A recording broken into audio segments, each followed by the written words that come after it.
serpente agora, você vai comer o pó da terra, e como castigo o homem, vai bater na sua cabeça para você morrer. A mulher, diz a Bíblia, o versículo 16, deixa eu ler aqui que eu estou citando sem ler. Versículo 16.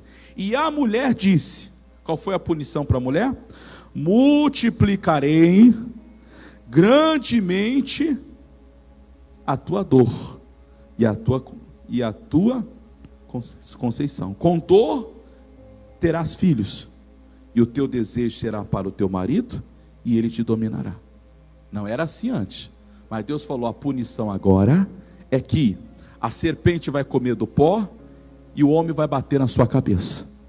Para a mulher, a consequência agora, você vai ter dor na hora de dar luz.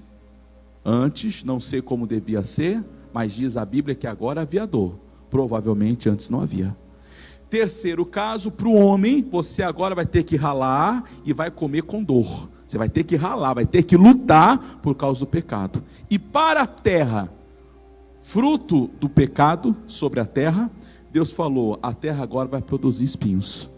Então os espinhos, eles tipificam, eles representam o pecado que veio sobre a humanidade.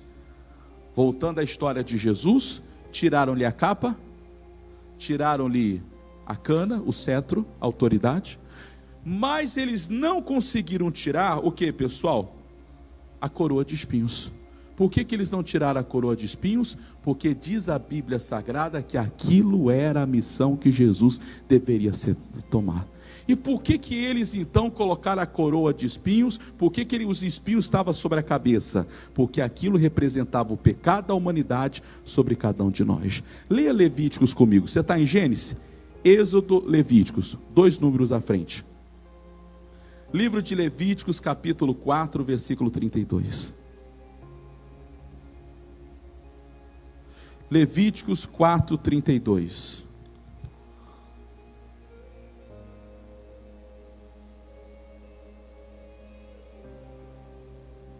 Levíticos 4, 32.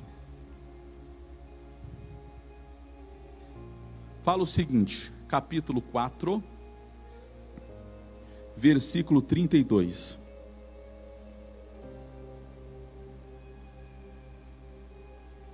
A Bíblia diz que naquela época, quando o homem pecava, eles então sacrificavam um animal, um cordeiro, um bode, um cabrito, uma ovelha, um boi, e o sangue daquele animal era para pagar e perdoar os pecados e apagar o pecado daquelas pessoas. Bem, capítulo 4, versos 32 fala o seguinte, irmãos, Levíticos 4, 32. Bora ler? Para todo mundo entender isso aqui. Mas se pela sua oferta trouxer um cordeiro para expiação do pecado, sem mancha o trará. 33. E porá a sua mão sobre o que, pessoal? A sua cabeça. E o que mais diz aí?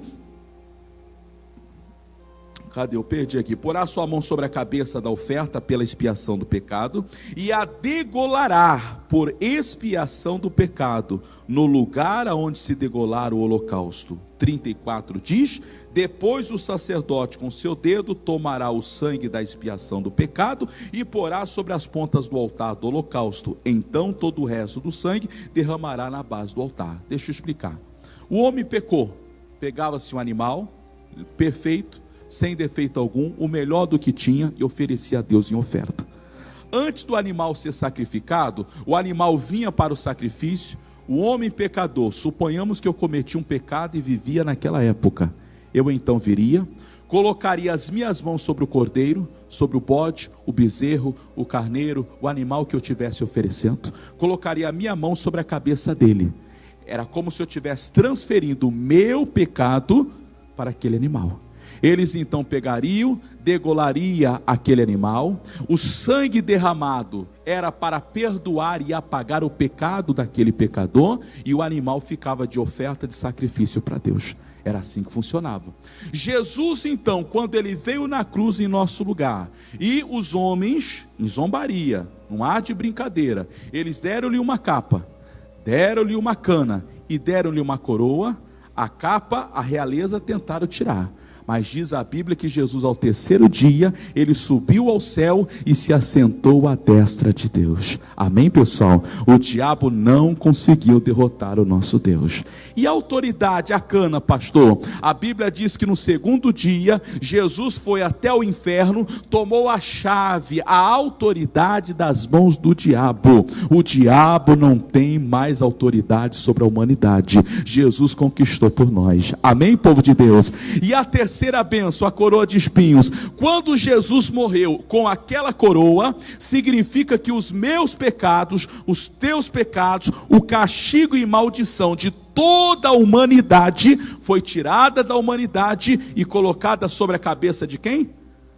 De Jesus, que foi o nosso cordeiro, pessoal. Em Levítico diz que o pecado passava para a cabeça do bode, do boi, do bezerro e do animal que fosse. No nosso caso, a coroa de espinhos é símbolo de que os nossos pecados, a nossa maldição, o nosso castigo, a nossa dor, a nossa vergonha, a nossa derrota e tudo mais, Jesus carregou por nós na cruz do Calvário. Foi transferido para ele. E graças a Deus, tiraram a capa, mas ele sentou à destra de Deus. Tiraram a cana, a autoridade, mas ele tomou de volta das mãos do diabo. Mas uma coisa o diabo não pôde fazer: os nossos pecados foi levado sobre Cristo na cruz do Calvário. A nossa maldição foi levada sobre ele. Hoje eu não devo mais nada para o diabo, e todo mundo que entrega a vida para Deus, hoje você também não deve mais nada para o diabo. Hoje você é livre, você está ali para louvar a Deus, você é ali para ser feliz, você é ali para ter paz, você é ali para ser vencedor, você é ali para dar a volta por cima, porque sobre todas as circunstâncias, Deus nos fez livre, pessoal. Eles zombavam, eles escarneciam, nós hoje fazemos o contrário. Nós honramos a Deus, nós servimos a Deus, e quando você honra a Deus, Deus nunca se esquece disso, pessoal. Quando você honra a Deus, se tem uma coisa que Deus se lembra, uma coisa que Deus guarda, são os nossos votos. Se tem uma coisa que Deus guarda, é os votos que você faz com Deus. Aprenda a fazer votos. Quando se fala em votos, os homens logo pensam nos votos financeiros, que também existe o voto financeiro. Quando você diz: nascer, eu vou trazer X, eu vou ser patrocinador com tanto, eu vou ajudar a família de carente com tanto isso, eu vou ajudar o abrigo com tanto aquilo, tudo isso também o é. Mas os votos que a Bíblia diz são todas as promessas, pactos, alianças, compromissos que nós fazemos com Deus, pessoal. E de vez em quando nós somos falhos, nós erramos, meu irmão, porque prometemos coisas para Deus que não cumprimos, e às vezes os mais variados. Existe o voto financeiro.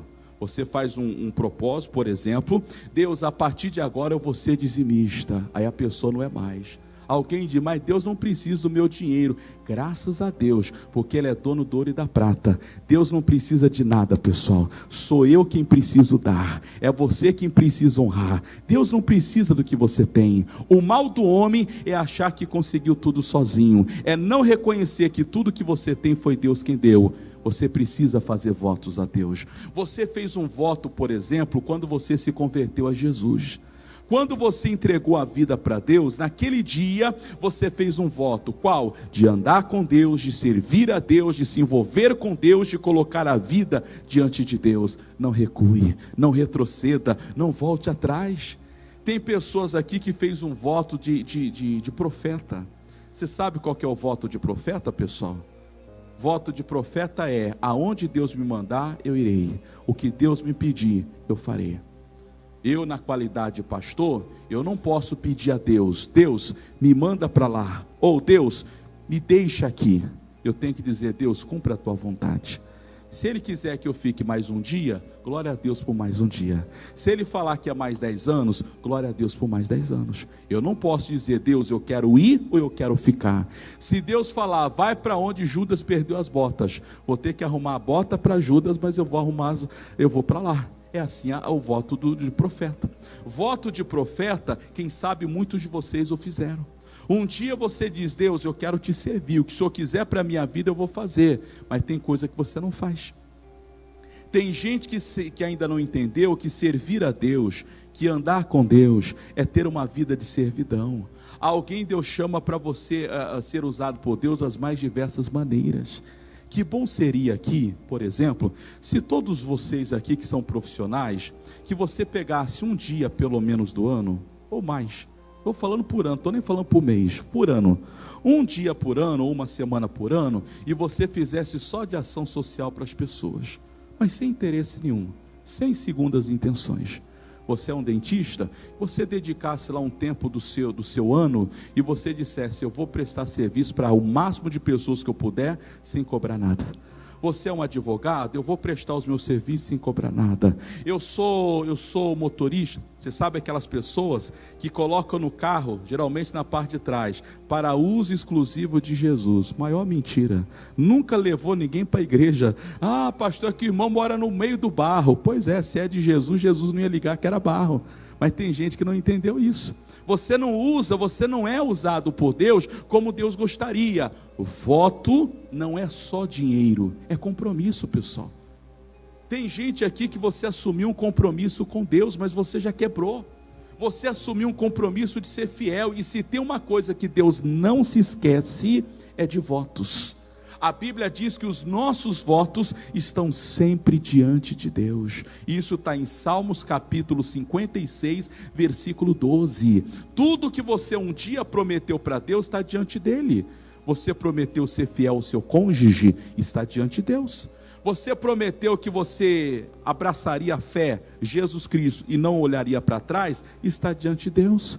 Você que é solteiro ou solteira, você se comprometeu a se guardar para o casamento, isso está diante de Deus.